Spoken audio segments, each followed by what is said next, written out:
it was a few years ago that I began to realize that much of my thinking and shaping influences upon myself about mental health actually took place in the context of the church that my parents attended when I was a little fella. We lived in the countryside and attended a church in the local township. And it was a place, I suppose, where you got to know each other really well. It was a small country church. And looking back now, I recognise that actually quite a few people in the church actually struggled with mental illnesses. For example, one of the church attendees had a lobotomy, which is like a surgery on the brain, which is, I don't think they do so much now, which is good. Another had bipolar mood swings, and some would just sit in their pews nursing depression, while others would be fidgeting with anxiety. And there was probably a lot of other stuff going on, probably much like any other sort of church we have now. But there was a glue and an acceptance of what my dad lovingly called lame ducks. And my mother would spend hours on the phone listening to their heart, over the phone on the calls. And I suppose this sort of normalized my understanding of mental unwellness. I remember though one day later in my dad's life where he shared an experience of the pastor telling my mother to believe certain passages that she would be healed, a kind of name it and claim it approach. And I could sense his annoyance about what I would call a burden of performance being laid on her. I'd love to actually talk to my dad a bit more about that and what actually happened.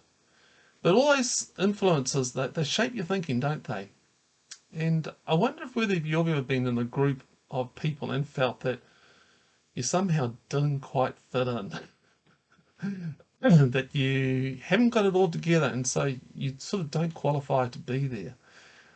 I remember talking to someone who used to sit outside in the car, in the church car park, and watch people going in and out of the church service, and they saw how they were dressed, the children, the cars they drove, and made some conclusions that they wouldn't fit into that church. They wouldn't be welcome there. And so they actually started to write me letters and expressing their story of how churches and Christians had hurt them. They'd had a burden of performance placed on them, and they believed they had to perform or be someone else to be accepted. And then one day they actually came and saw me in my study, and I welcomed them into church. You see, I said, look, church is really a relationship with Jesus and this person and myself, and we sat down and we had a conversation. And out rolled conversations where they felt that they had been precluded from being in the church because they had a mental illness. To them, there was a supposed performance standard to reach, and they couldn't make it. Yet in our conversations, they felt kind of safe and accepted. A place where hard questions were welcomed and wounds were known and loved. One day I showed them this picture that I've got on the blog from artist David Hayward, and it's a picture from the story of the woman caught in adultery, or you could call it the men caught in hypocrisy. And they instantly related to the feeling of being judged and about to be stoned. And I'll just read you the story now. Jesus went across to the Mount of Olives, but he was soon back in the temple again. Swarms of people, love that, swarms of people came to him, and he sat down and taught them. And the religious scholars and Pharisees led in a woman who had been caught in an act of adultery. They stood her in plain sight of everyone and said, Teacher, this woman was caught red-handed in the act of adultery. Moses in the law gives orders to stone such people. What do you say? You see, they were trying to trap him into saying something incriminating so they could bring charges against him. And Jesus, he bent down and wrote with his finger in the dirt. I'd love to know what he wrote. I think there's a lot of people would love to know what he wrote. They kept at him, badgering him, and he straightened up and said, "The sinless one among you, go first. Pick up a stone and throw it." And bending down again, he wrote something more in the dirt. Hearing that, they walked away, one after another, beginning with the oldest. And the woman was left alone, and Jesus stood up and spoke to her. "Woman, where are they? Does no one condemn you?" "No one, Master." "Neither do I," said Jesus. "Go on your way, and from now on, don't sin." Just don't do that stuff. In my friend's mind, they had already been judged, found wanting, and stoned into social isolation, and it felt like death. The judgments were either very clearly expressed, "You've done these sins and therefore you have a mental illness," or they had brought the various ideas and thoughts together that they had experienced to create a very personal, condemning judgment. And there they were, alone and separated from community. And it's so easy to pick up stones and bash ourselves with some kind of self-flagellation. Church's performance standard, God's performance standard, and our failures. Absolute toxic mess. And Jesus writes in the dust and dirt of our lives that we are accepted and loved. And in the fullness of his humanity, he entered into our world of accusations and shaming and walked among us. He got dirt in his toenails, just like us. This is no Superman. He knows what it's like to have that stuff happen at him. Jesus was very clever about asking for the accusers to self-examine. It creates a kind of a level playing field, doesn't it? He could have actually shared notes, examination notes that he had on every one of the accusers. He could have pointed at all their flaws and failings from day one. But that wouldn't be Jesus, would it? That's not love. You see, they too, the accusers, were strugglers. And it's interesting to see that the oldest ones left the judgment council first. They were actually really in touch with their true selves, enough to know the pus-filled wounds of their souls. The kind of faith that Jesus was displaying was one not based on, measured upon performance. A Christian can have a mental illness as much as they can have diabetes or arthritis. Mental illness comes from a combination of factors. Often genetic factors are involved in making one more vulnerable to unwellness. The bumper boats, I like to describe them, bumper boats of trauma, major and minor, all sort of shape and the roots and courses of the brain. And then there are stress factors involved. Look, put anybody under enough stress and the human body will crack. It might be a mental illness, but it could also be high blood pressure or a stomach ulcer. Being a Christian doesn't make you less vulnerable to the fragility of the brain to break down under enough stress.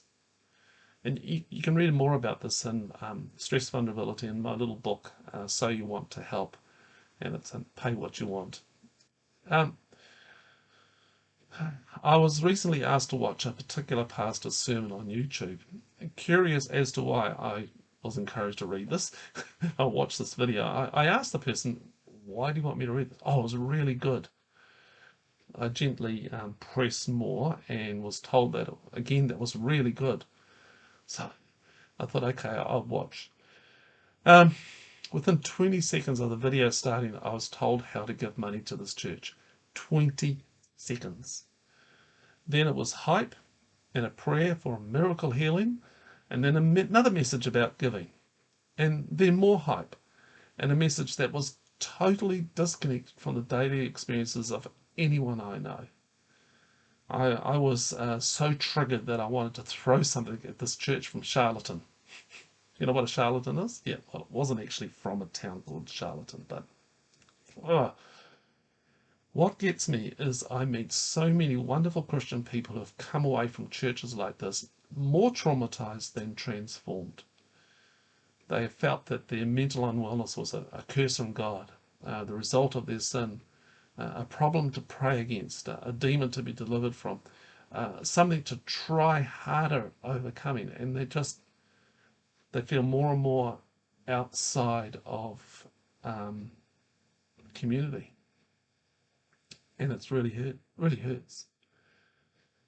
For them, there was a disconnect from God's love and grace, and a connection to the hype and the taking of a spiritual bypass. And I see this so, so often. I think my favourite church mission statement has these words: we struggle well with life, life is tough. I think that's really good. We struggle well with life, life is tough.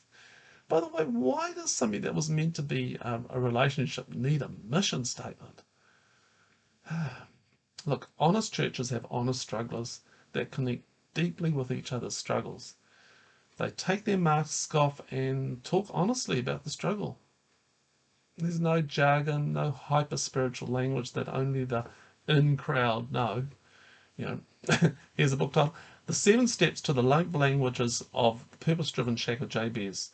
Well, that's been abandoned for honest, heartfelt connection. They don't create hype to band-aid the pain. Jesus left that building long ago.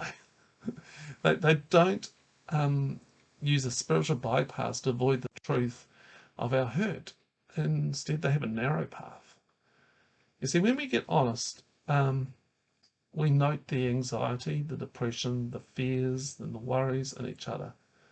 And faith becomes like a connection point for prayer and long-term pilgrimage.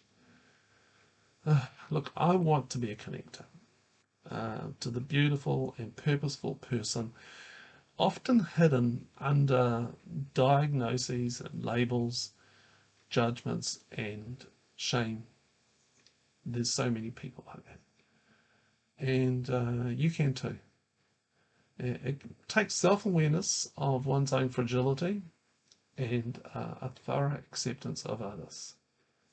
Here's some quotes to consider. Look, we are not our problems. We are not our wounds. We are not our sins. We are persons of radical worth and unrevealed beauty. That's from Larry Crabb. Here's another Larry Crabb. And this particular quote really launched what I do. It was like the big igniter. Beneath what our culture calls psychological disorder is a soul crying out for what only community can provide. There is no disorder requiring treatment, and contrary to hardline moralism, there is more to our struggles than a stubborn will needing firm admonishment. Beneath all our problems, there are desperately hurting souls that must find the nourishment only community can provide, or die. Larry Crabb.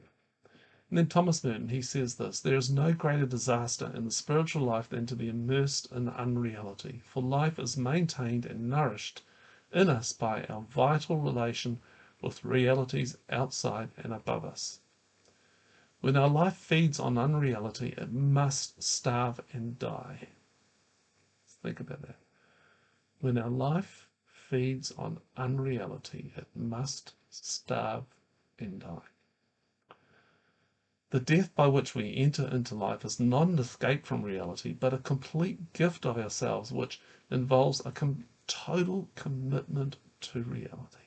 Thomas Merton. Some questions. Number 1, what is your experience of churches and acceptance of mental illness? 2, how can you offer church to someone today? 3, if you have a mental illness, what sorts of judgments have you experienced? Hey, I'd love to hear from you. Send me an email. Please send me an email. barry@turningthepage.co.nz. And just another big thank you to my wonderful supporters that you give a little bit each month. $1 a month, US$ a month, just really truly helps to keep Turning the Page ticking along. Okay, until next week, be kind, listen to each other, listen to the struggles.